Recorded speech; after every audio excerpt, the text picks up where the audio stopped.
we're going to figure out what kind of train wreck this is going to be.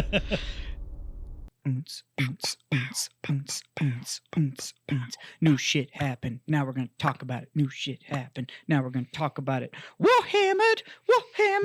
I don't know. I hung for with you as long as I could, and then I was like, oh my god, we're getting into vocals. Like I'm not. I can't sing. I wasn't ready for this. Yeah, I can't be. I'm not on pitch. That's how you can tell there's no rehearsal. Yeah, at all. This is just. We're just raw dogging it. Yeah, like spit. That kid you think you might have from college. So bad. Man. Anyways, welcome to Warhammered, quite possibly the internet's worst tabletop gaming podcast. I'm like, yeah, like faction, like fiction wise, or like fact wise, definitely. If you're here for gameplay, you're fucked. Yeah. Nope. Not gonna happen. Not gonna do it. This is not, you need to exit out the back. Now, if you were here to make yourself feel better because you know more about the game than us, then boy, are we your show. Let me get you a seat. Yeah, pull you a chair, pour you a beer. Because I'm gonna tell you right now. Yeah. None of us know as much as all the other people Probably that are like 80%. Yeah, if somehow you landed on this and going like, this should be a good meta discussion, it's not going to be. Nope, you're not going to do it. We enjoy the lore and the gameplay and the idea of Warhammer, and we like drinking beer while talking about it. Yeah, and we may or may not talk about Warhammer. It may be something else that catches our cocaine bear, our squirrel level attention, and we just leave with that. Yeah, so we talked about crushing a 30 rack and watching Cocaine Bear and trying to figure, trying to match our calendar so we can do that. There you go. Most of the time, there is three of us. There is Big Jim, Beer Jim, and Jazz. I'm Jazz. That's Beer Jim. Hey guys. Normally that's Big Jim, but there is no Big Jim this time, so it's just the two of us. This is Warhammered, brought to you by Second Pitch Beer Company. Woot woot. And BattlePub games, which you can find at battlepub.com or secondpitchbeercompany.com. I think it's secondpitchbeerco.com. I believe so, yeah. Or all the social medias under the same names. Yeah. Or just Google things. Like, you don't need to know. Google's. Yeah. I think we have links somewhere too to it. So just Google Second Pitch Beer and you'll find us.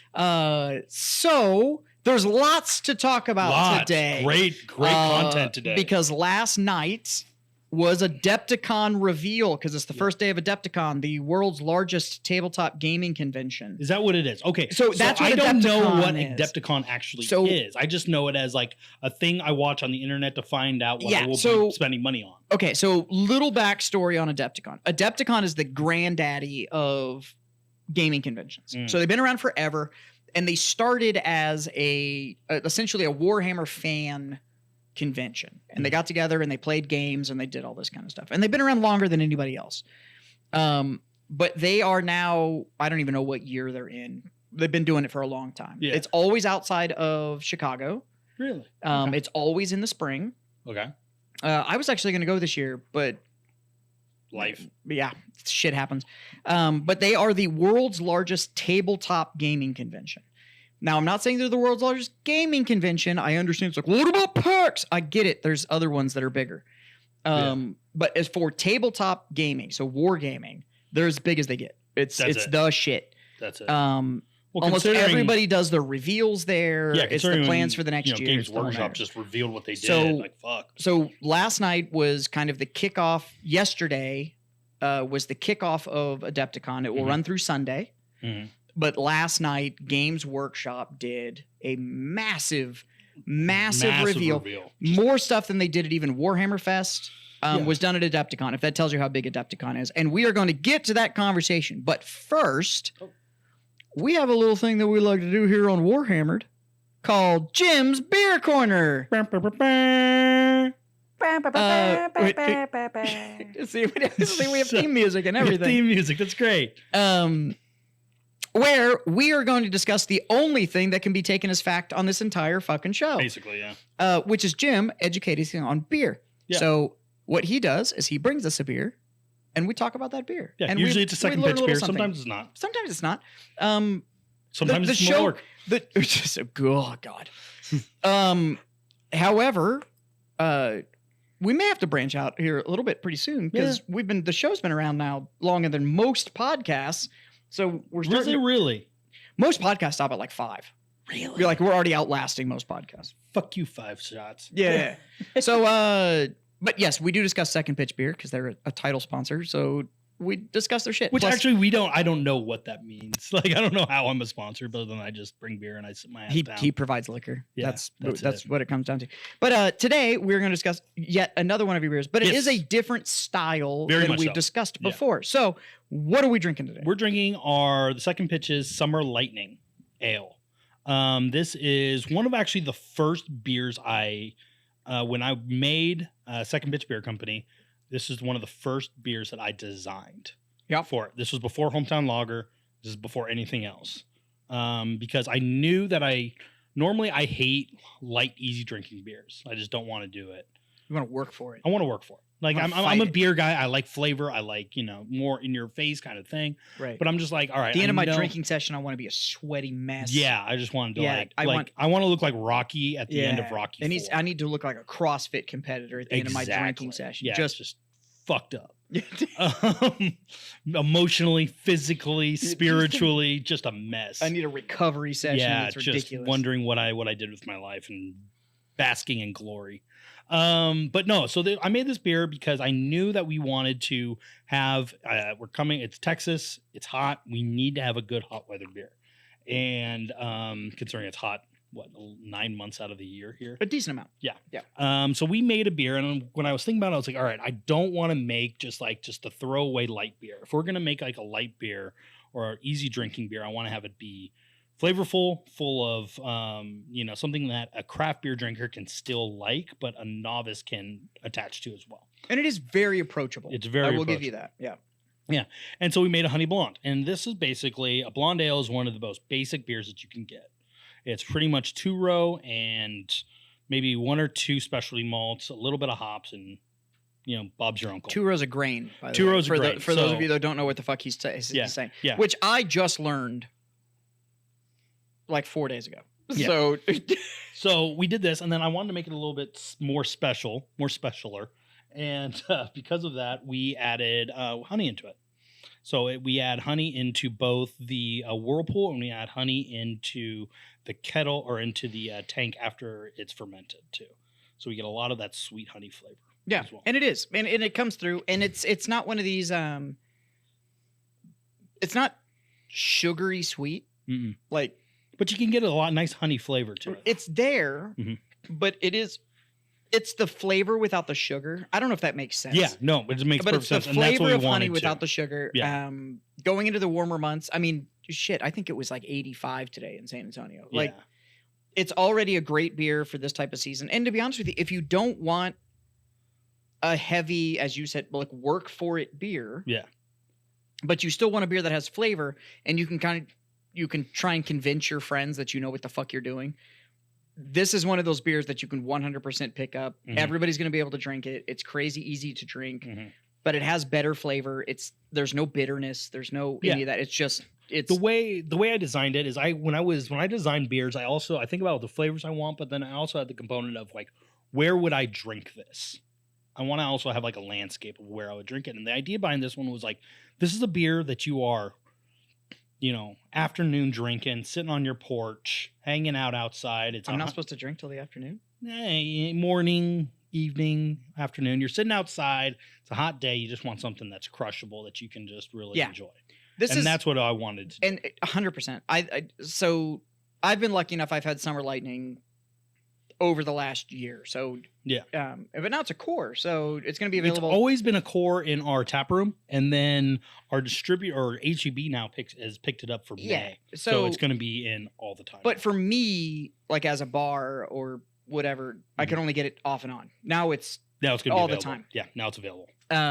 Which is super dope. But it is one of those what people call crushable or session beers or whatever, where you can go like, look, it's a Saturday. We're turning the smoker on at 10 a.m. Exactly. And we're going to hang out. And we need a beer that can hang with us all all day. day. It's not crazy strong, so you can keep drinking it, and it just kind of goes along. So it's it's super, super good. Okay, so let's get into the technicality of it. Okay.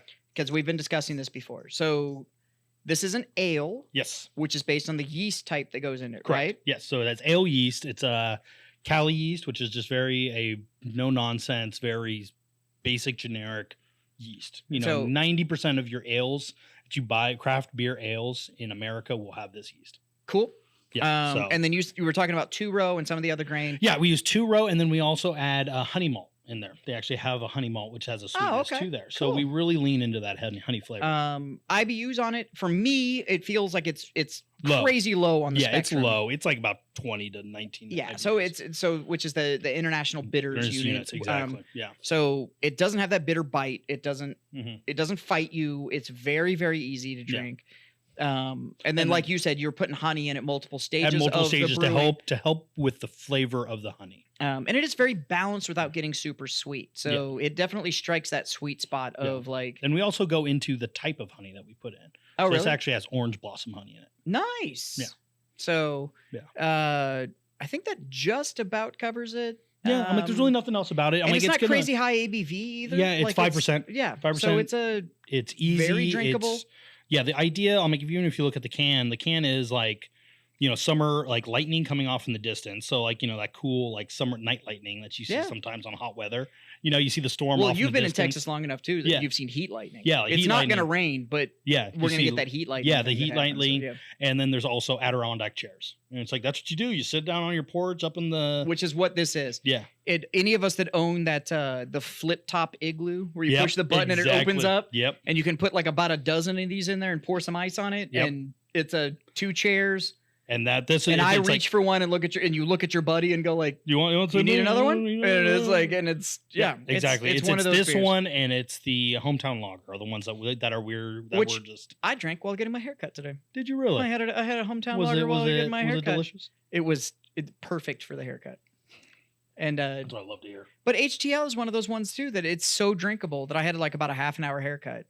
Yeah. And that's about how long it took me to get through that can of It's like it hometown should. lager. And then you had a nice beer and you can go about your day. It was great. Yeah. There is nothing better than Having a you day and I beer. use the same barber, and Yeah. she's Great. one, she's great, but two, Oh, now Ben goes to the same bar. Goes to her now too. yeah, but he's handsomer than both of us, so that He's doesn't he's it doesn't stupid even. good looking. Yeah, that's. Are you sure he's yours? No, I'm not. But I'll take it. I'll take it when he's already like He's a good looking kid. he's a good looking kid. He's my son. My son is 4 years old, and he's incredibly cute, but he knows he's cute. Yeah, he's And very that's the self-aware. worst Yeah, fucking thing. it's a bad combo. As like a dad, you're just like, he knows he can just say this like one thing and then smile, and he's just like, I'm not in trouble anymore. And you're just like, you're right, you're not. Ben's gonna be a problem, dude. You're gonna be an 8th grade grandpa, just Yeah, going like, just fuck. Just how did this happen? How? I know you haven't had sex. You just looked at her. Yeah, just walk through the hallway and just. Yeah, and he's also he's insanely athletic too. Yeah, Yeah, he already has a You're in six-pack. trouble. I'm in trouble. you're in serious trouble. And he loves baseball. And the problem is that like you're gonna have that tear of like responsible dad versus proud dad, and it's gonna be like you shouldn't be doing that, but damn boy, Damn, that's my son. No, I love look at him out there getting it done. Yeah, I love He's that one guy. your retirement fund. He is. He's 100% my retirement fund. Either Oh he's my gonna be God. a pro athlete, an actor, or a model. You're set. That's One of the I've ways, actually yeah. made that joke to my wife, and I was like, we don't really need to worry about a college fund for Ben. And she was like, He's gonna be- why? And I was like, Because he's gonna be fine. He's gonna be fine. He's gonna be okay. He doesn't need more than a high school degree. He's just gonna be good looking, Dude, and it's if gonna he be goes to great. college and he's like, by the way, my dad owns a brewery, and Yeah, then it's yeah. gonna be like, oh, well, yeah. Look at that. He's yeah. gonna be able to walk through and watch clothes fall off. Yeah, like it's gonna be just- so he's bad. Just but he's a good boy too. Because Again, he's that's 4. the worst. Yeah, I know, but it's the good thing is like he's just Mm-mm. a nice kid. I give it too. till about 13. Oh my god, he's gonna be a fucking. Oh, terror. you're gonna, yeah. He's just gonna be just. You like- need to be real specific about what kind of car he's allowed to get. Oh yes, very much so. Yeah. It is like we are going. 1989 Yeah. Buick LeSabre. I don't care if it's 2040. It- You're gonna get this car. yeah. What is the most birth control car I could possibly find you? Yeah, I'm gonna make sure there's a dead raccoon in the back. Yeah. Because that And doesn't. I'm pulling out all the seats but yours. yeah, like exactly. And Yeah. covering them with like spikes so no one Yeah. can lay down. Nothing. But I mean, like in 2040, even if you get like a 1970 or 1980, that's gonna be vintage and it's gonna be cool. I Nope. know that's the worst You can't part. do it. You're gonna. I'm telling you. You're He's gonna need to gonna get have him a like a bike. Fiat. Yeah. something like a Fiat. He's gonna get a that little smart Fiat car. 500, He's gonna get a smart car, 2-door, yep. a 2-seater smart car, and take the passenger seat out. Yeah, just take the passenger seat out, and then like it can't go above 35 miles an hour. Yep. Just like this is your car. Yeah. There's enough for your baseball bag. Like that's I took the seat out so you can fit your baseball bag. That's what you do. You play baseball and you come home. That's it. That's it. That's all you can do. Yeah, the other one is my daughter, Charlie. She's 2, and she's already just like, no, I'm not listening to you. I'm just like, fuck. It's like, already? I'm like, I thought that shit happens later. But yeah. But enough about my my wonderful family. Yeah. Yeah, I love those. I'm not surprised your daughters are like that, though, because I've met your wife. Yeah.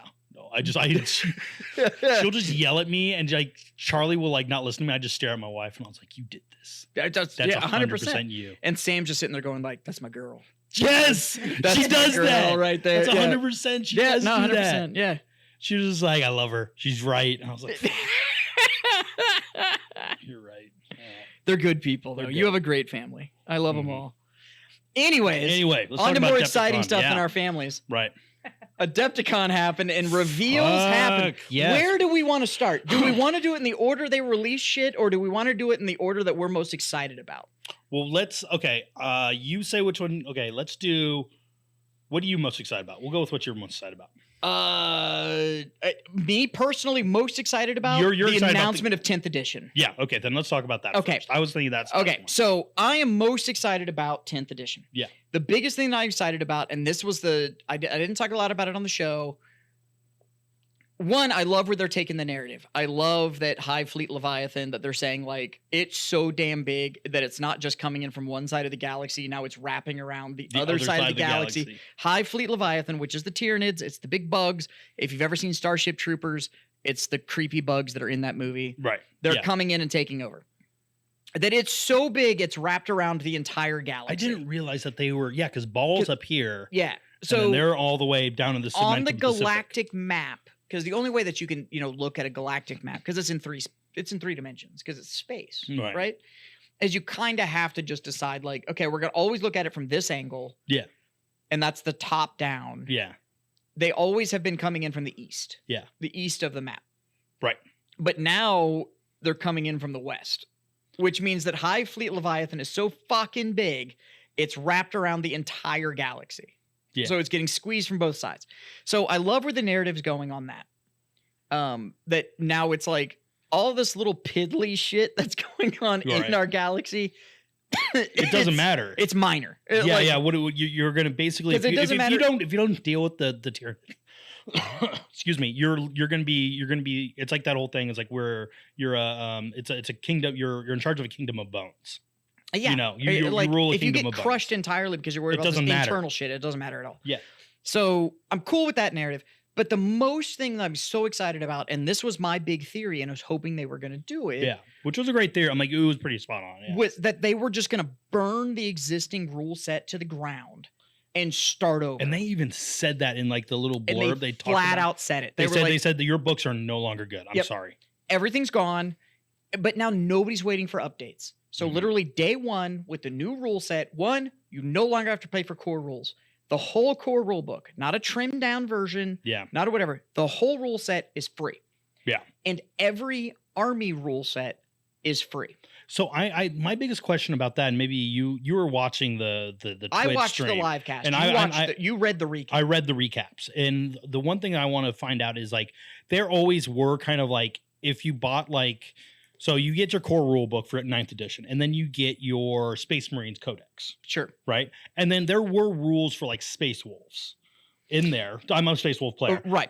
And then you got the Space Wolf Codex, and those delved even deeper into those rules. And so that's what they're saying is to get rid of all of this, the need to have all of these books, and you have these rules, and then you do these rules, and that layers more rules, and then there's these rules that layer more rules. Yeah. We're not doing that anymore. You're at 100%. So no. Here's how it's going to work. The rules are going to be baked into the unit. Yeah. So if you what's a Space Wolf specific unit? I'm not as familiar with your army. They're Grey Hunters or Blood Claws. Blood Claws is a great one. So Blood Claws. Yeah. What you're going to have is a card for the Blood Claws. And all of the specific rules to the Blood Claws are just going to be on that card. That's what the rule is. Those are the rules. You don't need this whole fucking book to do it. Yeah. So the way they described it was, you don't need the books. So your entire army should fit on a 1-page spread. That's All the crazy. rules for your That's whole crazy. army should fit on a 1-page spread. They're getting rid of certain phases. There's no more psychic phase. Really? But it makes I sense. didn't see that, but that's And great. it makes I love total it. sense, right? So like, and Because there's people psychic like, phase was the worst. well, it doesn't. phase. It doesn't make sense. So, and they're It was going the worst psychic. phase. So you have like the 1,000 Suns, right? Right. Which are all just fucking wizard weird shit. It's just like oh, spooky brains. Yeah, like that's right, their yeah. whole fucking thing, right? Spooky brains. Well, instead of having a whole phase where they just get to spooky brain, and you maybe or just- maybe they don't spooky brain because you want to make the Yeah. psyker army, it's just their weapon now. So on their data sheet during the combat phase, instead of firing a bolter, they just spooky brain, and Which makes perfect sense because you're not. that's their weapon of choice. because in combat they wouldn't be like whoa. hold on. I got a spooky brain first. We got to let all of our Miss Cleos do their thing before anybody's allowed Yeah. to fucking do anything. because it made sense everything up to that because you would have you have your movement phase Yeah. and then you would start your shooting phase and then you have your fighting phase. You The know, other your thing that melee. they're getting rid of is the whole like command phase, and it's command phase, and what was the other one? Are they getting rid of the tactical doctrines? Yes. God bless. We'll get to that in just a minute. Thank you. But it was command phase and so there was like 2 phases that were broken up in the middle. Mhm. And they're getting rid of that. It's all just one phase now, Great. which they very much borrowed from Age of Sigmar, Good. which Age of Sigmar calls the hero phase. Yeah. So it's essentially at the very beginning, you just get to go like, hey, the overarching command I'm going to give my dudes is this shit. And I'm going to give it to this unit. And that's what they're going to fucking go do. Yeah. And both sides got to do it. Mhm. That's what they're going to. That's awesome. I So love it's it. way, way cleaner. The other thing that they're bringing in from Horus Heresy is reactions. really So there is going to be, there are still stratagems, but as they said, max any army is going to see is about 6. It's about Great. 6 available because stratagems. the stratagems, especially for like Space Wolves, were insane. Well, and they said it, and there was like, you had pages and pages and pages of stratagems that you had to go through, and that was just in the core codex. So then if you picked like a sub faction, so like Space Marines, you play Space Marines, you got your book, you got all the shit you can do as a Space Marine. Groovy, we all love that. That's great. Now you want to play Space Wolves, so you have a supplement. Now there's more stratagems there's pages of that shit. And then there's more stratagems that were added on for different campaigns that came Right. later on. all that's and- fucking gone. They've Yeah. gotten rid of all of that. Now it's like, here's the 4 or 5 cap at 6. Here's what you're gonna do. Also, army building's gotten way simpler. I saw that. So That you got was like great. an HQ, and then you get like 3 elite units and 6 troop units. That's an army. You're Yeah. done. You're done. That's it. We're not getting more Yeah, complicated. slap you on the than that. butt and call it a day. But they're trying to streamline the game, and they're trying to streamline it so that you don't have as much.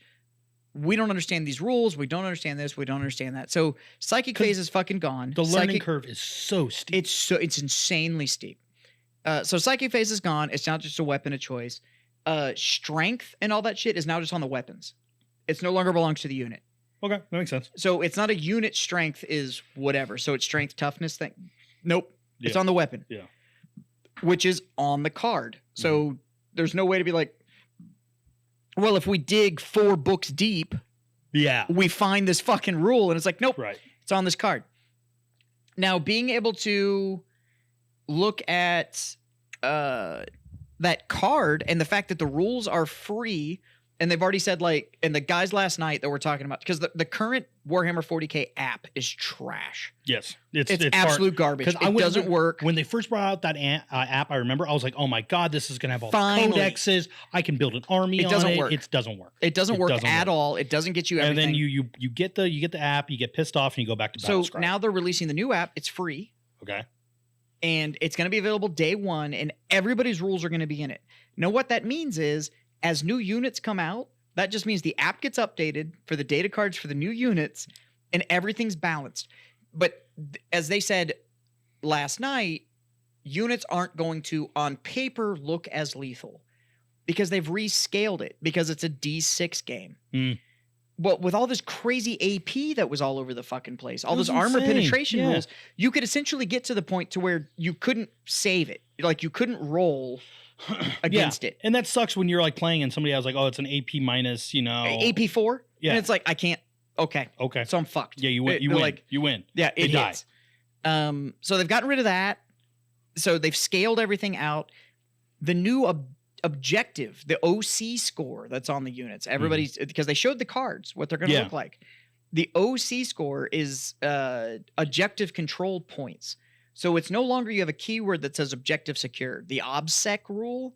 So now it's a certain number of points. So if you have 3 units within 9 inches of the objective, and I have 2 units within the objective, it's no longer a unit base. We look at the OC score. Okay. So if you're running nothing but say Tyranids, and it's all just like they're bugs, and they don't have an OC score, but I'm running infiltrators that have an OC score of 2, then you may have 3 units, but you have a 0 OC, and I've got an OC of 4. It's my objective. Got it. The OC score just so there's no more debate. So now you need to have like a big guy come and hold an objective. Well, right, but it depends on what you use it for, right? So like if you're sending all this infantry in there to clear space so that your guy with score can come in and hold it, it makes it more strategic. It makes for better gameplay. And it also creates an opportunity of having more of those characters fighting each other. Right. Now because you want your OC score, your 4 guy to come in, and he's bringing his 4 guy coming in, and there's like, we got to figure this out. Right. And now it's like, well, I'm going to hold. Well, I'm going to bring other units in to support these dudes. Speaking of units. Yep. Reading this article, this is how selecting your army is going to go. You're going to pick a faction, pick a warlord, and the units you would like just no more than 3 of any one type. Yeah. That's the other thing. You can bring whatever you want. And it makes sense. So it's and the reason when they were talking about it last night, they were saying like, so you read these narratives and you know, like, dude, first company of this shit is the tits. Yeah. But now I got to go find all of the specific rule shit to run first company. Right. Nope. Yep. If you're saying the first company is these guys, cool. Here's the rules. So you're just going to pick it. It's going to generate everything out and you're good to go. Right. And that's first company. It's no longer all of this like, are you sure that's the rule? And it's like, yeah, no, it's all here on this one piece of paper. Yeah. And by the other thing that I'm excited about with this whole, like, all the rules are going to be available is GW no longer has to wait to release models to time it with a new book. Yeah. They can just release them. Well, speaking of books, sorry, I'm reading this article. Yeah, no, go jump in. So we were talking about all the rules are going to be available on day 1 of release, right? So it's all going to be digital downloads on the website. Right. And then they also have data sheets. So everything that you need for your unit is definitely going to be on the data sheet.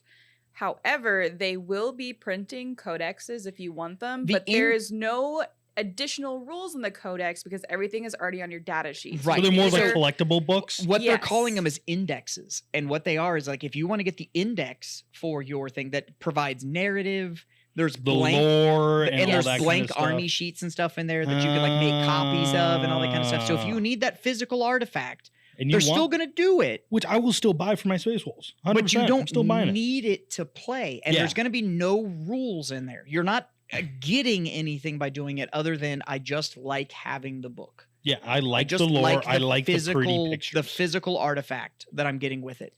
What I'm most excited about is I've played AOS and I've played 40K. 40K 9th edition is just so jumbly. It's garbage. Like flat out. I know nobody from GW is listening to this, but 40K right now it's a dumpster fire. And you can tell by the announcement last night that they know it is. Right. They were like, wow, we fucked this up. But like we tried to be fancy and we over engineered this. And because when they flat out talked about a new streamlined experience and all this kind of stuff, not that they're saying it's, what did they say? Less complicated, not less complex. Right. Which essentially is it's easier to get to the table. That doesn't mean you don't have depth of play. Right. It just means it's not near as confusing to get it done.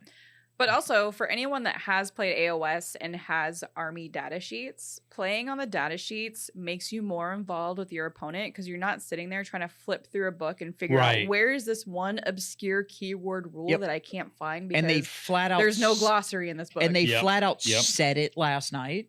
Yeah. With if you're only running 4 unit types in your army, then you only need those 4 cards. You don't need your whole damn codex. Yeah, you just need those 4 data sheets for those 4 units. And that's it. And all the rules are just baked in. So instead of having all of this extraneous shit that's like, well, I took this, this, and this. Yeah. So now I get all these additional rules. Nope. When you select all that and generate your data cards, it's all just baked into the unit. That's great. So if you take a heavy Psyker unit, all the Psyker rules are just baked into the card. Yeah, we don't need to know like how the Psyker phase goes or any of that. It's all just baked into the card, and they even broke it up with melee and ranged weapons. Those are broken apart. All the keywords are already there. Their special rules are already on it. It's working just like War Scrolls from Age of Sigmar or AOS. It's just a cleaner play structure, which is going to make for faster, more impactful play, and with the reactions that are now in there. Yeah. Those are stratagems you're going to be able to take on the other person's turn. Yeah, like you're talking about, like, because I've never played Horus Heresy yet, and you were talking about how like, oh, I'm shooting at you and that, and you're like, well, I'm using the reaction of like digging in or something like that, where it's like, okay, now I'm taking a little bit away of your hit points because we went to ground, like we saw you guys coming, so we all got flat, you know, and kind of thing, and made sure that we found it's cover that kind of stuff. So because 40K right now, there's a big problem with, oh, it's my turn. So now you just get to sit around for 40 minutes and wait for me to take this insane turn. It doesn't matter who you talk to. That is the same joke I hear from all 40K players. Yeah, I'm going to go order a pizza real quick. I'll be right back. You got 30 minutes. I trust you. Yeah, and they're just going to leave. That's what you do.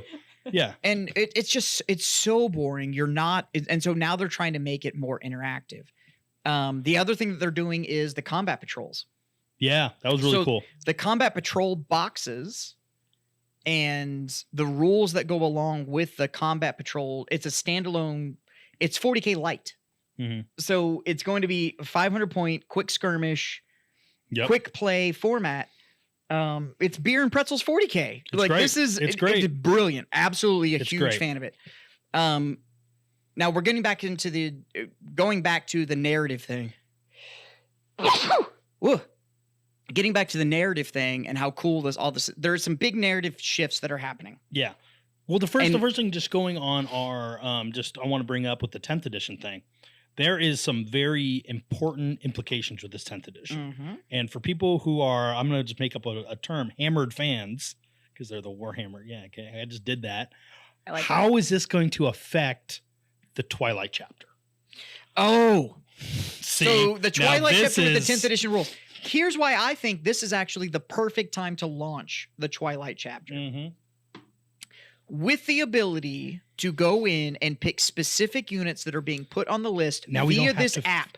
We don't have to dig through all of these books. We're rule of cooling the shit out of this thing. Just rule of cool the entire Twilight chapter. Love it. And the app is just going to generate table-ready fucking rules. I love it. Which means that we no longer have to look at efficiency. Will this actually work? Yeah. How do we structure a command? Nope. Doesn't matter. Don't care anymore. This is how our chapter is structured, and the new rule set's just going to go like, cool, this is how it plays. And it's just like, hot damn. Damn, I love it. Big fan. So, yeah, you and I are going to have a priority here now, because now it's going to turn into... Now it's the thing. We now have the rule set that was essentially designed for the Twilights. I would argue maybe somebody at GW is listening. Maybe somebody is. And they heard the episode where we were talking about wanting to make a chapter based on the story of Twilight. And we're like, this is brilliant, but the rules don't work for this. Yeah. And we were running into that problem. We were kind of like, how do we do this? Fucking do this? Because it's a funny idea. And now all of a sudden, GW is like, all of 40K has been shifted to a rule set that suddenly fits a Twilight chapter. Daddy Games Workshop got you, baby. Don't worry about it. Big Daddy just came down and was like, GW's got you. We think this is brilliant. This is brilliant. You and those mob Space Marines are going to... You intern that made this happen, that listens to this. Thank you, bud. Yeah. Whoever you were that's listening to this show that was like, oh, shit. Yeah. That's Twilight chapter. I'm here for it. Yeah, I'm in. However, if there is someone from GW listening and you want to send us some cool stuff that we could wear on the show, I have been wanting that McCrag blue t-shirt I see in the paint videos on Warhammer TV. If you can send one of those in a men's schmedium, that would be fantastic. So they have a t-shirt. They have a t-shirt that's the logo on the front of it is just the label from the paint. Yeah, the paint bucket that just says McCrag blue. Oh, that's awesome. And it's got like the Citadel color logo. But it's in McCrag blue t-shirt. So you just look that's like, awesome. The t-shirt itself is McCrag blue. Looks like, so you look like a pot of paint? Yeah. I love it. Yeah, that's hilarious. It's pretty brilliant. It's a good t-shirt. 10th edition. I'm excited. That's when Twilight needs to come forward. I'm really, really excited because I stopped playing I still loved Warhammer, and I would stop playing because I don't have 3.5 hours. To play a 2,000 point game. The problem anymore. I have with Warhammer right now, and the reason that I don't play, but I'm obsessed with the lore, is it's not even the timing thing. It's the rules are so fucked that when somebody goes like, well, actually, I just go, okay. And about a third of the way into the game, I'm just like, I'm out. All right, whatever. Yeah, just out. roll. Just like, I whatever. don't give a Fuck shit. it. You win. Yeah. Just fine. It's not fine. fun. Yeah. It's not fun. And this new one really looks like it's going to lend itself to, dude, play the flavor you like. Yeah. Because above everything else, it's I also think fun. I also think they just killed the meta. Oh, which is awesome. Yeah. I am so excited about the fact that they crushed the meta. I guarantee there's a bunch of tournament players that are just, there's a bunch of small peen motherfuckers that are so upset right now. Just furious. Because they can't leverage the meta because all this because Warhammer now has the opportunity to constantly balance the game. Yeah. Constantly keep things equivalent, where it is no longer this is the strongest army in the game. Yeah. It is just they have opened an avenue. Now we will see if they capitalize. But they have opened an avenue to where now you do not need to pick an army based on how good they are. Yeah. You can pick an army based on how sexy they are. And what speaks to you as a player. And which it's I think all is the balanced. best way to play Warhammer is. And when customers come in here and they want to get into Warhammer, I'm like, build what you think is cool because you're going to have to sit there and paint every single one. If you don't like the way it looks, you will never paint it. Yeah. But also with Warhammer Light, like using the combat patrols, I feel like that's essentially what they were supposed to be and they never could get there. But by nuking 9th edition and making 10th edition, now they can make combat patrol the way they wanted it to be. Yeah, where they're all even and they're... every one of the combat, because that's the thing with combat patrols is that each one of those boxes that you can now buy at the great BattlePub games is able to, you can just buy that and be like, I can play against any other combat patrol. Now they're even. They're all even. I also don't have to tell, customers that want to try it and they get a combat patrol box that like an average game of 40K is like 2,000 points. Now I don't have to worry about that. And there's a whole format for and you can just build it right out of the box. I don't know. I'm kind of interested. It's like, look, you're just into, you don't need to buy fuck all else. Yeah, this is it. And if you just model and paint this, try it. And if you don't like it, you got your money out of it in the modeling and painting part of it. So it's done. It's easy. Just God, I'm so stoked. I'm so stoked. Yeah. But going into the narrative, there was a thing talked about last night in the 40K universe, and we've got some other things we need to talk about. Right. That everybody was like, oh my God. Like we didn't see it fucking coming. Mm-hmm. The lion is back. The lion. Rawr. Now, meow. Hot take. Meow. Yeah, exactly. I am not near excited about this as fucking everybody else is. I am excited about the implications of the lore. I am not excited about using him on a table. I'm with you. Yeah. So the line is technically being released during 9th edition because he's coming out before the 10th edition release. Right. As of this show, he's coming out in like 3 weeks. That's it's my educated guess. Okay. You don't know that for sure. I don't know that for sure, but so he's coming out alongside the Arcs of Omen Lion book. Yeah. He's coming out at the same time. So they're doing the same thing like you did with Gilliman. Pre-orders for the Farsight book open this, as of the recording of the show, come out this Saturday. Okay. I'm going to guess that 2 weeks from that, 2 to 3 weeks from that, will be the release of the Lion book. That's about the schedule that they've been on with these Arcs of Omen books. Right. It's been every other week has been an Arcs of Omen book. So if pre-orders open for the Arcs of Omen Farsight book this Saturday and come out the next Saturday, then 2 weeks from that Saturday should be the Lion book. Right. So I'm guessing 3 weeks. Yeah, that's my educated guess as a retailer that sells GW based on their release patterns so far. That's my guess. That would also land the Lion mid-April, 6 weeks from the launch of 10th edition. GW's fiscal year runs June to June. So they're trying to get a push. So they're wrapping up the narrative. Mm-hmm. So this will finalize the their fourth quarter with the major drop happening in June. Mm-hmm. So Horus Heresy released last June. The June before that was the new edition of Age of Sigmar. Their big versus box dropped. And the June before that was the Indomitus box. Right. So every June is always their big core system release. So this year it's the 10th It's edition. 10th edition will be the core box. So we'll But get the line will be ending the 4th. We'll be ending in the 4th quarter. Yeah. Now, my That's wife good and for I shareholders, man. my wife and I had a discussion about this.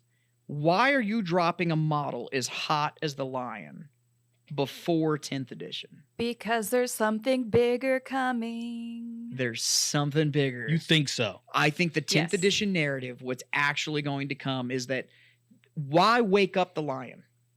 Well, because right now the Imperium is vastly undergunned. Well, they're fucked. Yeah. But why wake up the Lion?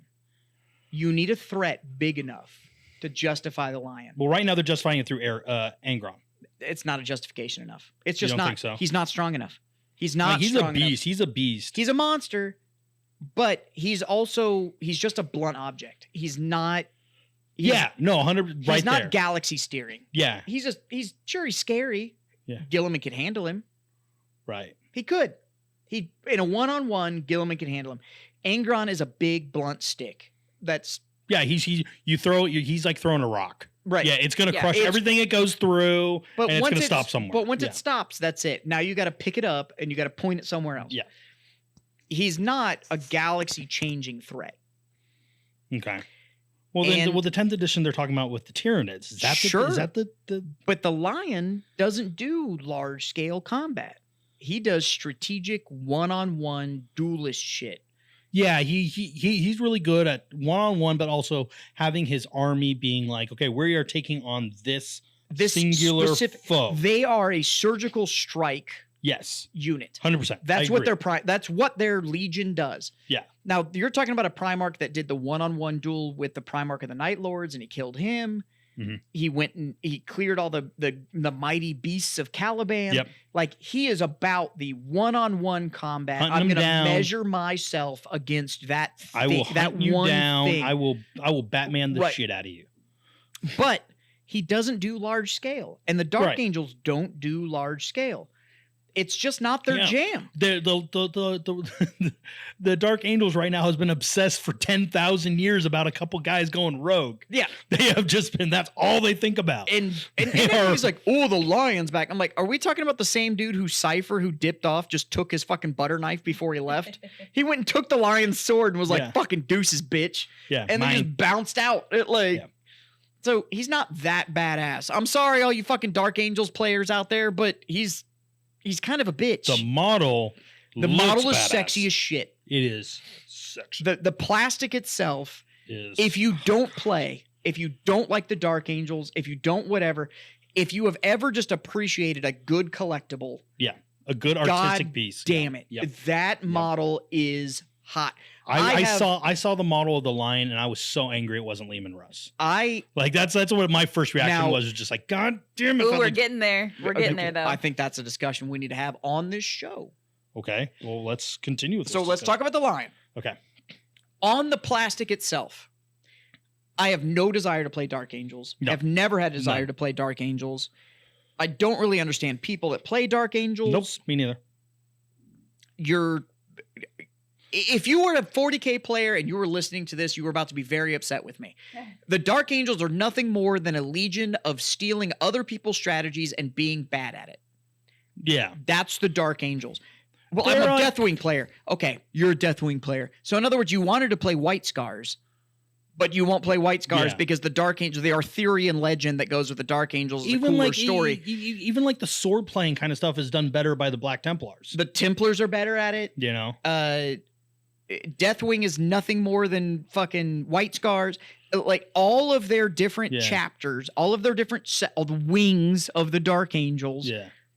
are all stolen, shitty versions of other legions. Yeah. The only wing that was super cool in the lore was the Dreadwing. Dreadwing was fucking badass. Okay, And what did the Dreadwing do? the Dreadwing was just like the Annihilators. They came in, they're just like, I'm going to destroy everything here and just Sure, wipe or you it could down. go play a Death Watch army, Yeah. which was literally suffer not the Xenos to live. So, yeah. and by I the way, get that. I get it. But Dreadwing doesn't exist in the 40K. it doesn't. Yeah. In the 30K, I'm just talking in the 30K lore. Also, that was a really cool, like, the whole fuck. fuck the warp, we're with you, the Emperor, and da da da da da, and yet the new, even the Lion's model has the whispers in the dark Yeah. on the model. So Yeah. you literally have warp connected creatures that Yeah, are the just Watchers in the chilling Dark, with yeah. the Watchers in the Dark, Yeah. which are warp connected creatures. Yeah. They're not humans. Nope. This is the Imperium of Man. So you have an emperor that's you have a Primarch that is hanging out with non-human creatures, Just okay with it. and is just chill, and we're supposed to believe that he's loyal.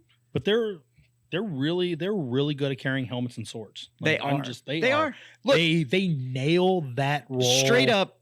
to a T. I just want Deathwing players. I want Dark Angels, Deathwing players, whatever. Dark Angels players just fucking say, I like the models. Yep, Stop cool. trying to tell me that you like the Legion. No, you don't. The You models like are the cool. models. You like the idea. It's cool plastic. cool. It's I'm in. very Arthurian. Yep. Everything's ridiculous. It's turned up to 11. Too many wings. There's a lot of wings on hats. Yeah. Well, There's I a will lot of ask a little dudes with question. helmets. So for our listeners that might not know anything about the Dark Angels, those shadow creatures that are on the lion's base, Yeah. can you describe that a little bit and like what those their are called. purpose They're called the is? Watchers in the Dark, and they basically are an indigenous species of Caliban, and they are, like Jazz said, not human. And that's where the lion's from, is planet Caliban. So Yes. the planet Caliban. So all right, 5 minutes on the Dark Angels. Got 'cause it. We got Let's do it. so much other We shit got to other stuff. discuss Yeah, here. we got to keep going. Okay. The Dark Angels are a chapter based Setting a on timer. the night Got it. the night orders that existed on a planet called Caliban. Caliban is a death world as classified as the Imperium. The night orders that existed on Caliban before the Imperium ever arrived. When the children were stolen from the Emperor and flung from the universe, Lionel Johnson landed as a baby on the planet Caliban and was later found by one of the night orders and raised as one of the knights on that fucking planet. Luther, who actually raised him and up until is found by the Emperor, is referred to as the father of Lionel Johnson, trained Lionel Johnson in everything that he does, raised him as a knight, and he became part of the inner circle of that knighthood. Also started the crusade on that planet to get rid of the beasts that existed on Caliban that were the trials for becoming a knight within that order on there. There's several orders all of that planet, all of which got eradicated by Lionel Johnson's original order. On that planet, there is a species called the Watchers in the Dark. The Watchers in the Dark are a warp-connected, omniscient, prescient being that understands what is going on both forward and backward on the timeline, and actually go to several knights within Lionel Johnson's original order and tells them the Emperor that you don't even know about yet is going to destroy the galaxy. The path that he is taking is going to lead to literally the galaxy in flames. Yeah. It is going to destroy fucking everything. Yeah. Lo and behold, the Emperor shows up, finds Lion. Lion looks at all of his buddies that raised him, trained him. He raised all these other ones and went, hey, fuck you guys, found a new gig. And he fucking takes off with his daddy, takes all of his best friends and says, fuck you, you stay here and train more bitches for me. So I can go send him into battle. So I can go send him into battle and get them all killed. Then he doesn't even do good work for the Emperor. So essentially, the Lion, even though you have other ones that are more depressing or whatever, is the most emo of sons of bitches. It's, I want to love my daddy, but daddy lost me, so I don't know if I can love him, and I don't know what I am, and my friends are what they are, but they're not as good as me, so I can't hang out with them either, and And my adopted dad. And my adopted dad isn't as good as I was, so I don't know if I can respect him, and he doesn't really respect the new one because he thinks I should be loyal to the planet that actually raised me, but that's not fucking right, and He's just a bitch. Conflicted. He's a fucking bitch, all right? Does he look like a bitch? No. Does he act like a bitch? 100%. Mm-hmm. This is when we need Big Jim would be like, he's a bitch. He's a So, bitch. I know. I don't I'm right like there the with you. fucking. I like everything about the Dark Angels except him. I fucking hate him. I hate him. I hate him. Yeah, it's too much angst. It's I too much fucking angst. hate him. One of the things that I want to point out with is, Jazz is 100% right. One of the things that you have to know is that Caliban is also a chaos tainted planet. That is a big part of it. At its too. core. It is. And I mean like we have a mostly iron liquid core on Earth. On Caliban, it is a mostly liquid chaos core. Like it is fucked. Yeah, it's chaos. Which is why it's a chaos planet light. which is why they have these beasts that are so abnormal and are so lethal, is they're chaos tainted. So the Watchers in the Dark come to several of the nights when they go on these missions, and they pick specific nights. And they're trying to twist the lore now, but in the books, in the Horus Heresy books, go read The Angel's Descent, I think is actually the first Dark Angels book. I don't know. I think that's the first Dark Angels book Sure, that sets up the order that he's a part of. And then the next one is the Angels Rising or something, is when they're all Space Marines. Yeah, got it. Because they take his whole order, all the humans that lived on this planet that were BAMFs. Yeah. With or without being a Space Marine. Like, could keep up with most Space Marines anyways, and just turned them all into Space Marines. Yeah, yeah. So they become BAMFs with genetic perfection. Right, yeah. So when they go on these missions, so Watchers in the Dark were known to like hang out with important guys. That was a thing. Ones that were influential and go, yo, we need to have a chat. Yeah. And then they'll be like, it would be like the Watchers in the Dark were like high lords of the Dark Angels, like pages or squires or kind of thing. Or really squared away knights. Yeah. Like ones that were even on their knight errant mission, and they were like, you're better than the rest, and we need to have a talk. Yeah. And so they were very selective about what they did. Who they talked to. But they are warp creatures. Yeah. Like, let's not get this twisted. These are not psychers. They are not what they are warp creatures. They are not midgets. Because that planet is fucked. Yeah. Like, it is so tainted. So that whole background has always been a part of the Dark Angels thing, where it's just like, are you guys like, what are you? You know, so I 100% believe in that. And it's just, but I follow 100%. I am not excited about the lion coming back. I'm excited about what they're going to do with the lore. Now, here's what I'm excited about. This is why I'm excited the lion is coming back. So Lionel Johnson, with his big winged hat and his fucking, get off my lawn. Like, he's fucking, because he's that guy. He's the grumpy old man. Like, I'm excited that he's coming back, because the only reason you drop that before a new edition, the reason you release a Primarch before a new edition drops, there's only 18 of these motherfuckers. Yeah. All right? In a galaxy of trillions, there's 18 dudes that have the title Primarch. Yeah. The only reason you drop that before a new edition is that something fucking catastrophic is coming. Now, I want to see something that is so big and so awful that line's not enough. Do you think Abaddon's going to win? There's only one man I can think of that they bring back. Yeah. That is powerful enough and no fucks given enough. Well, my heart's a flutter. To deal with a catastrophe of that size.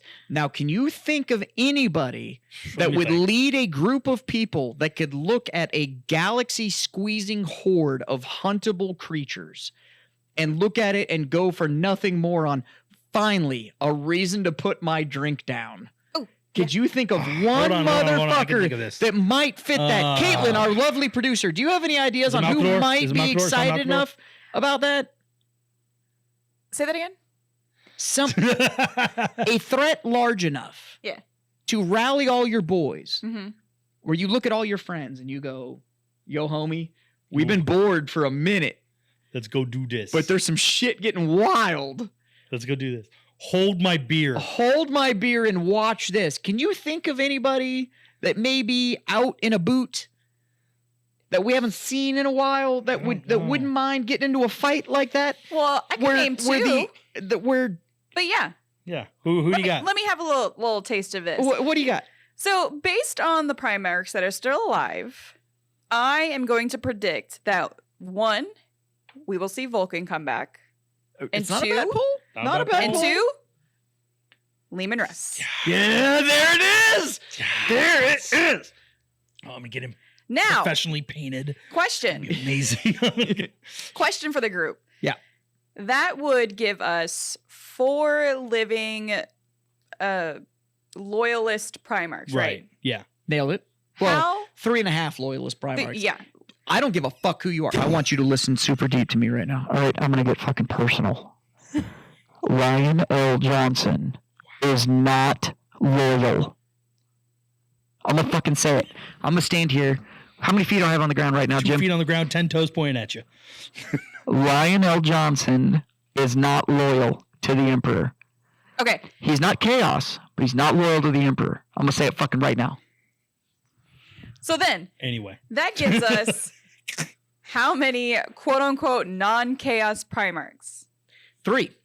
That gives us 4. So 4 non-Chaos Primarchs. How many Chaos Primarchs have been released? Primarchs do we have? 4. 3. 3. So you think Slanesh? I think You think I think Fulgrim's coming back. Fulgrim baby. in Chaos Demon Primarch form. yes? That will be 4 versus 4. Fuck, he's gonna have like 17 titties. Oh, he's gonna be and so weird fu- looking. it's He's ro- gonna have a huge tail. It's gonna in a fucking whip that has like 17 tails on it. Yeah, and he's gonna have a lot of weird piercings. He's gonna be so sexy. He's gonna have Yep. like a lot of. He's gonna confuse a lot. And I of, think we're getting Rust. he's gonna sexually confuse a lot of people. And why is Rust coming back? We got the reveal from the card of the Tree of Life, which is Right. the whole reason he went into the warp. Yep. He's in the warp. He's not fucking around. He is also the Emperor's executioner, the only one that was designed to kill other Primarchs. Right. That was his fucking job. Yeah. So he's just been chilling in the warp, fighting for 10,000 years. Right. Just With his company, with his guys. and he took like 12 dudes. Yeah. He was just like whoever was in the bar with him at the time. Yeah, it was. like, It was literally that. It was It was fucking literally like if you ever been like at a shitty bar and somebody's about to go out into a fight out in the parking lot, and you're just like, I'm taking my boys with me. Right. That's literally what he did. He was And- mid drink, and and his- it's like, what the fuck his did you boys or say? whoever was there. Yeah, like we're it like- wasn't even. It was that He didn't is like that is select the people. scene. He just dipped. Yeah, And he was just like- dipped, and he was like, "You guys, you are my friends right now. We're in this together." Yeah. So, Yeah. but the Tree of Life card got revealed. Yeah. Right? Now he's over there and he sees Abaddon release all this shit back into the galaxy. Right. And he taps Angron on the shoulder and was like, hey, you should fucking go too. And he's like, well, excuse me? So now there's 3 demon Primarchs loose. They're Yeah. going to wake up the fucking... They've woken up the lion. Right. So I guess they went into the fucking... Buddy. The surgical slab Buddy, he's hey. been sleeping on or whatever. Excuse me. Excuse me. Excuse, can you wake up, please? So Excuse me. Bobby G went in there and was like, Hey, I know you've been napping, but but it's really important. Your show's over. yeah, Can but I I- need can you to I- get. I need you to get up. Golf please. is off, yeah. Yeah. On that Saturday afternoon. You're trying to wake your dad up so you can watch like something else, and the golf's still on. You're like, Yeah, Do I I wake need you him to. up? Could you? Can I Could you just get a- please? I got could you get up? practice. There's I like got this practice." one planet I need you Yeah. to go do something on. Yeah. And he was like, "Oh, guess, God. fine, but I'm bringing all my tiny friends with me." Yeah. It's like, what the fuck? It like Yeah. you It- can't carry yeah. your own hat. This is Yeah, ridiculous. and it was also I was watching like the trailer of it, and he was like, "There's only one Primarch who can fight Angron." I was like, "Bull fucking shit, there is." Anybody could fight Like, fucking anger. I was like, Lehman Russ could take that guy out. Has taken that guy out. yeah. Has that Has, yeah. that is a check Already mark. been He already done. Has. But So- also, I think we're also going to see Fulgrim in Demon Primarch form because who just got a new Absolutely. book update? Who did? Slanesh. Did they really? So the Hedonites of Slanesh both got their AOS book, and all of the new books that are coming out all have EC rules listed in them. Really? There's a bunch of Emperor's Children stuff out there right now. Really? You just got to look a little deeper. You got to look past the veil, man. And look at like keywords and shit like that. So like all the boarding patrol stuff that's out there, Uh-huh. and they released the Abaddon and the Angron book. When the Yeah. Angron book came out, Yeah. there's the EC rules specifically for boarding patrols on it. And 10th edition is very much based on boarding patrol. and rules. they also said like in the thing when they're talking about They flat out said they were like boarding patrol rules. Nothing, Nothing changes. changes. They were They're in. designed they're designed for 10. to fit Into 10th 10th. edition. Yeah. So basically, if you love playing boarding patrol, you are going to like 10th edition. And I have been actually having that itch. I need to scratch that itch. It's as so much good. as possible. So, and there's some EC stuff rule out there now. I mean, it makes So- sense. There's 4. So Chaos if they bring back Cons. Vulcan and Russ, Yeah. that's 4 loyalists. We're only missing 1 demon Primarch. and it's Fulgrim, yeah, it makes the most sense. That's Fulgrim. That's Yeah. 4 on 4. Yeah. That balances chaos and whatever. Mhm. The best narrative push that they could do at this point would literally be, however, we've got a bigger threat. Yeah. And what do you think If that we threat don't would handle be? the Tyranids, Yeah. the whole galaxy's lost Everything's gone. and nobody wins. Yeah. And if they make it to where legions can start rejoining, where 'Cause- these brothers can be redeemed, Yeah. That's okay. oh. Because there's also that thing where like I was thinking about it like, okay, the lion went into his stasis, his big sleep, before the legions were broken. Like he basically, it was after the Horus Heresy.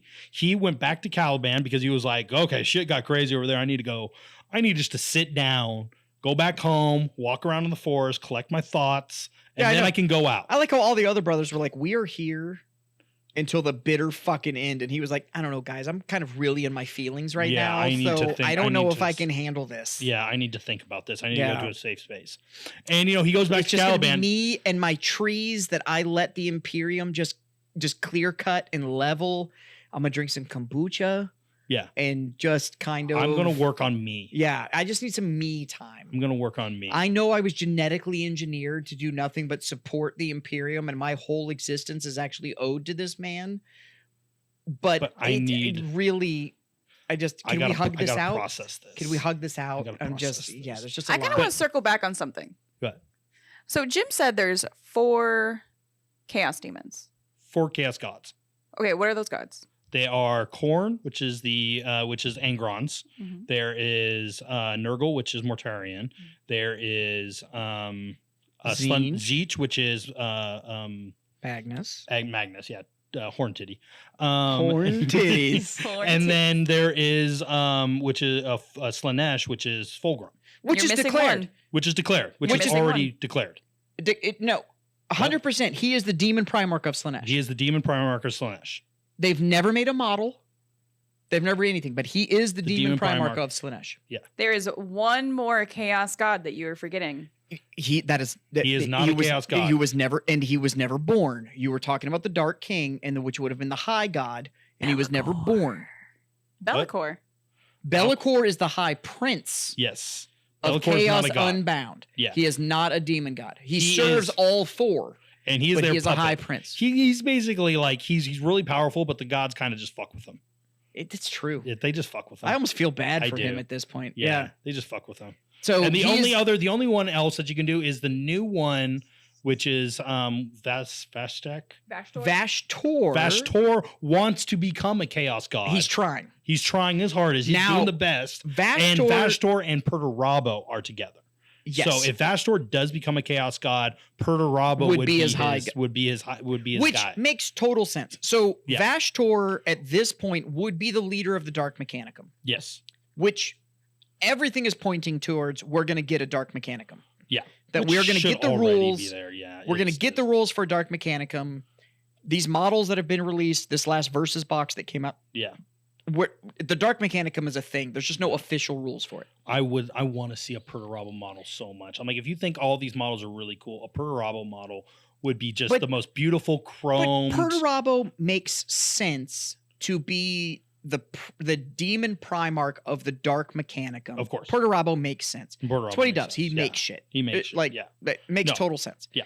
But I don't know if we'll get that right away. No. I think that could be I think that could probably be a mid edition twist where we see that. No.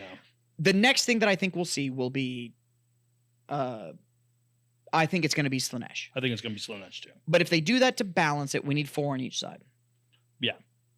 We're already unbalanced, right? Like we have 3 demon Primarchs. Uh-huh.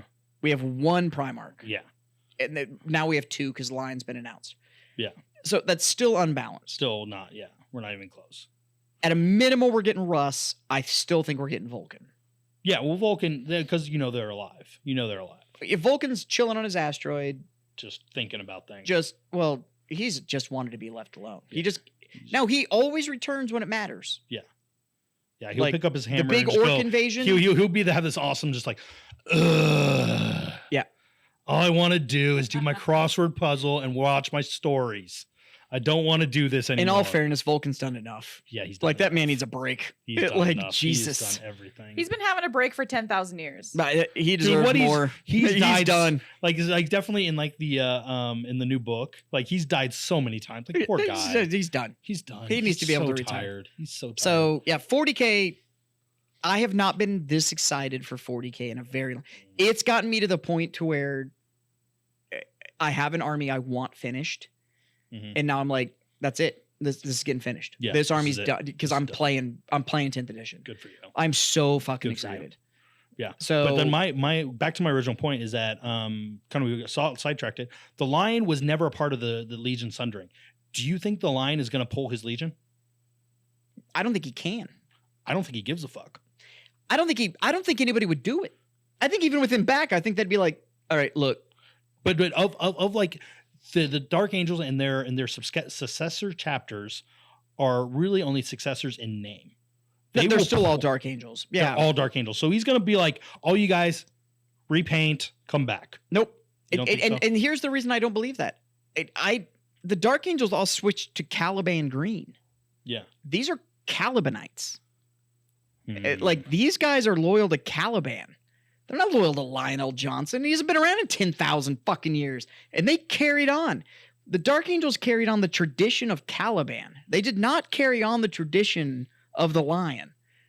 And that's what my problem with like Dark Angels fans and the chapter as a whole. It's like, well, the Lion's back. And I'm like, who gives a fuck? Yeah. They've been getting along just fine, apparently, without him for 10,000 years. And now he's obsessed, back. But yeah. So he can what? Sit there and be all fucking moody in the corner? Like, nobody gives a shit. Yeah, what is he going to do with the Fallen too? Like, that's all that kind of stuff too. Is he just going to be like, is he going to walk into like into the rock and just be like, can you guys stop wasting your fucking time on like 20 guys? It doesn't matter. He's been sleeping there for 10,000 years. Yeah. He hasn't even gotten off the spaceship. Yeah. That's where he's been sleeping. He's been in stasis for 10,000 years. Yeah, but nobody knows that he's in there.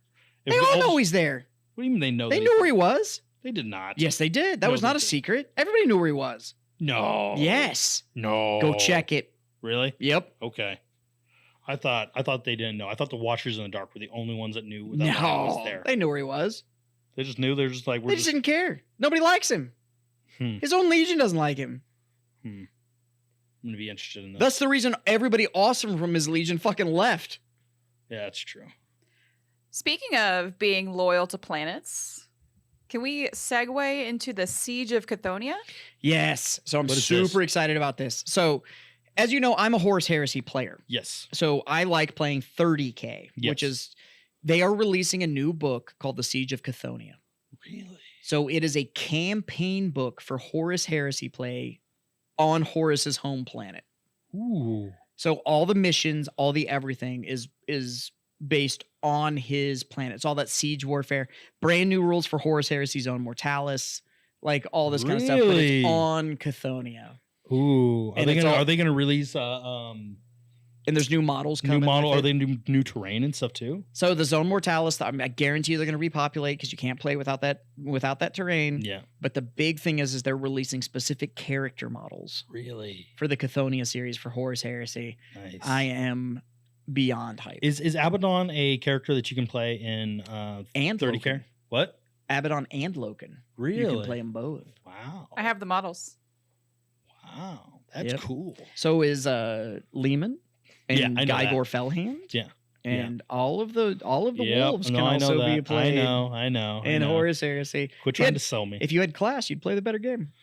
I am not a classy man. That's, you know what? Facts. So, Facts. Jim. Yes. Do you know why the Siege of Chthonia is a story point in the Horus Heresy? Isn't that where the Imperial Fists like took over Chthonia? 100%. And like made them as like their like own like no we're recruiting from Chthonia right now. Yeah. So it's kind of thing. And then the Sons of Horus were like, the fuck you are. Yep, you're nailing it. Yeah. It's that's exactly why so that's the fist going in and going like, oh, you're gonna fuck with Imperial worlds? How about we just take yours? Yeah, it's mine now. Yeah. Dibs. And so it's a dickhead. masterstroke from Dorn of the psychological warfare of like, you don't have a home flight. You don't even have a home anymore. You don't have a world anymore. Yep. You're just a bunch of dogs, man. So it's super cool. It's super exciting. There's a bunch of new rules that are going to be in there, and it's a true campaign book. They're calling it the Return of the Black Book. So in original Horus Heresy, they had the Black Books, which was the campaign things. That's what this is. It's the Return of the Black Books. It's the campaign stuff. It's a good way to start. Super dope. Age of Sigmar is getting a bunch of new sexiness that's coming along, right? Which is the fantasy side of Warhammer. Yep. Some armies that haven't been updated in fucking years are finally getting updated. Finally update armies and give them new models. I'm like, these people have been holding on. You want to hear something that's about a bitch? What? So I got offered literally the day before the announcement. No, the day of. Day of. Like at 3 A p.m. beautiful Soulblight Gravelord's army. Okay. Fully painted, every custom character. And you said, okay. The whole 9 yards. Well, I have a wedding coming up.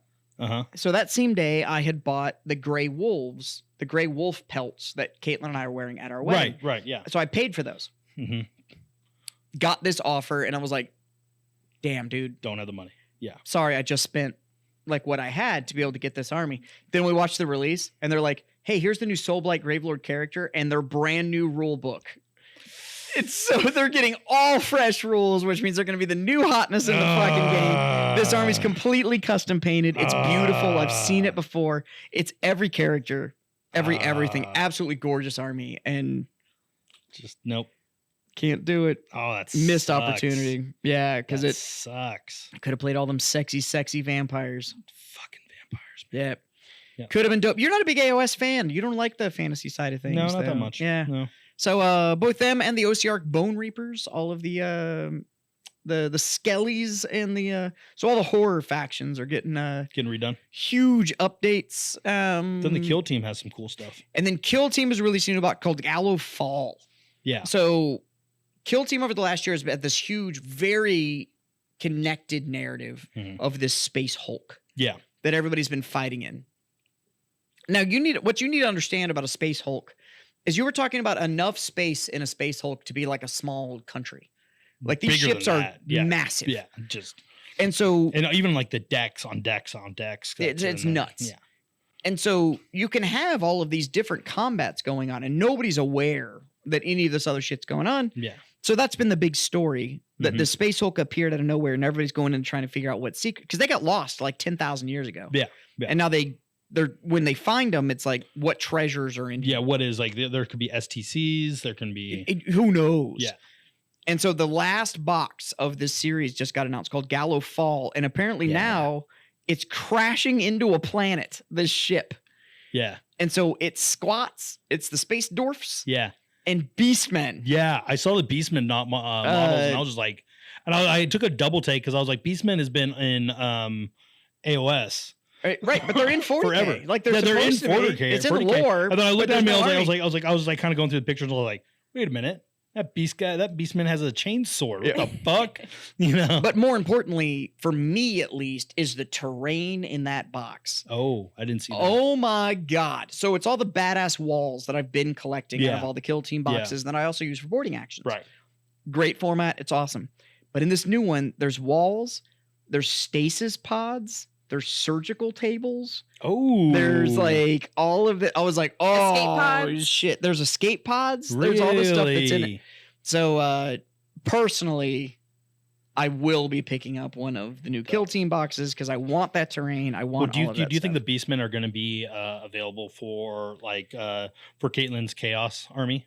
So she's painting right now. So far, all of the rules. I don't see why it wouldn't be. All of the rules for Kill Team releases. You've been able to push the unit into 40K. Yeah. Which means that these models should become 40K available. Yeah. So. Because Beastmen and Chaos Space Marines go hand in hand. Why the fuck? Why the fuck not? With 10th edition, and then you just download the data sheets. Yeah. You don't need to worry about like, oh well, that's this system specific. Nope. All their plastic just became. Yep. Everything's available. Everything for lottie-dottie fucking everybody. Yeah, you can. But that also makes Chaos so much more. The Chaos Space Marine so much more fun because you can either do an elite army like a Space Marines army, or you can do a Horde army now too. Yeah, and just get wild. And you just be like, we have a bunch of Beastmen. We have a Terminator squad, and then we have 40 Beastmen. We have 30 Traitor Guardsmen, and we have 40 cultists, and they're just all running at you. Yeah. Trying to do it, and we have 4 big guys in the back. Because they're just filled with the passion of chaos. The passion of chaos. And they're trying to passion all over your face, neck, and chest. I also have a shit ton of points of Slaanesh. Yeah, that's also true. You do. So Jesus, you're gonna be. I don't. Yeah, Adepticon was wild. I'm coming for your bets. The narrative has taken a huge fucking twist. I also find it really interesting that this narrative has taken this huge turn right when the 30K, the heresy story, is wrapping up. Yeah, We're getting the last book. Something's happening. In the next couple months. And so when you look at a new edition release with an all new rule set and all new armies that are coming along. Something insane's gonna happen. It's time. Yeah, something. It's time. I feel a heel turn is coming so hard. And so, to be honest with you, I know there's a lot of people listening to the show because we've gotten comments and stuff like that about like, I don't know the game, I don't know the lore, I don't know whatever. This is the time to get in. If you wanted to pick a time to get in, either to the lore or the game, this is it. It's all here. Starting over now. It's here. They're about to hit the reset button, and you don't need to worry about fuck all that's happened before this. You don't have to catch up. You don't have to worry about finding out, oh, I don't know about that, and people. It doesn't matter. It doesn't matter anymore. And they are about to make it more approachable and easier to get in with a brand new story than they ever have. Yep. The reset button's about to get hit. So if you've been listening to this show, and some of you guys have made the comments a bit like, man, I don't know if I want to get in or whatever. Now's the chance. What you do is you pick up a combat patrol box, which you can get at BattlePub.com. really love. You know that speaks to you. Do a little bit of research on Lexicarium about like the story and about what they're about and kind of that thing. Is like those are my guys. Get them painted all and ready to go by July or June. By June, and when 10th edition walks in, you can walk into a BattlePub or a gaming store and be like, I can play. Yeah, either here or your LGS, and you're going to be good to go. And I can play. I can do this. And because there's not going to be the learning curve anymore. Everyone's learning at the same time. And there is going to be no advantage to people have bigger armies than you. Yep. It doesn't matter. Everything's getting rebalanced. The reset button is about to get hit. So if this is a world that you think you want to read about, play in, or anything, now is the time to get in. Yeah, everything's getting changed, and it's very exciting for old players. And if you are brand new to the hobby, this is incredibly exciting for you as well, because we're there. I'm so fucking stoked. Yeah. So if you need sexy plastic to get ready for the new 10th edition, BattlePub.com. If you need to have beer to drink while painting and playing your games, Second Pitch Beer Company. There you go. Jim, when does your shipping start? We don't know yet. They're still we're waiting on Texas law at this point. We're waiting on Texas law.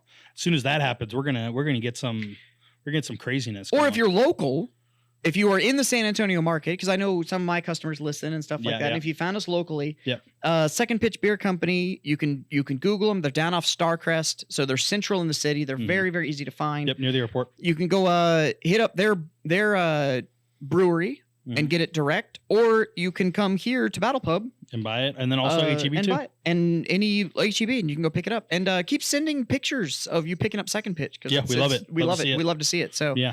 And if you ever want to, I always tell those people, I'm just do a quick little plug. If you ever want to help out a local brewery, the best way is not only to buy the product, but when you buy the product, take that to a party, to a barbecue, throw it in a cooler, and drink a couple of them, and leave the rest. Yep. So other people try it. 100%. Plus, all of us small business owners, any reviews, likes, shares, any of that on our social media means so much. Oh my God. I don't care if it's one. We fucking love it. Yeah, it's so important. And keep answering the questions with the show, because we love answering that shit. Yeah. But yeah, this has been we're excited. This was a great thing to wake up to for me. I mentioned last night watching it was really exciting. It was worth the late night. Yeah. It was, oh man, I was so in for it. So, anyways, games, drinks, and hijinks. That's what we're all about here on Warhammered. All you hammered folks out there. We are going to. There's some other episodes that are in the can that we are skipping, so we can get this one out for the Adepticon review. Yeah. But anyways, keep dropping those comments, share, and all of that shit. That never works. I always say that. Nobody ever actually does. If you're going to share, whether I say it or not. Yeah, just so do it. You know what? You go do you. You do you. You do what's you. best for you. And we're here for you. Dude, but do you know who did what they always did? Horace Lupercal. No. Lehman Russ. God damn it. Always fucking right. I thought we were going to be safe. Nope, I did it, Jim. I got you, bro. Thought we were going to be safe. Yeah. Yep. Because Russ is right.